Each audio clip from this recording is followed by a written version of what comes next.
ஒன்று ராஜாக்கள் 12ஆம் அதிகாரம் 28வது வசனம்.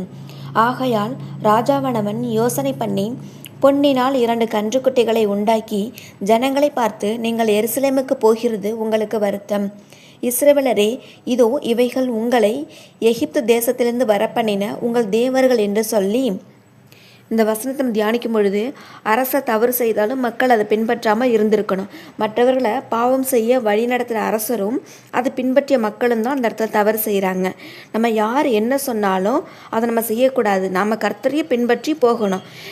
கன்றுக்குட்டியை வணங்கி இஸ்ரவேலர் பலர் அழிந்ததை நம்ம யாத்ராகமத்தில் படிக்கிறோம்.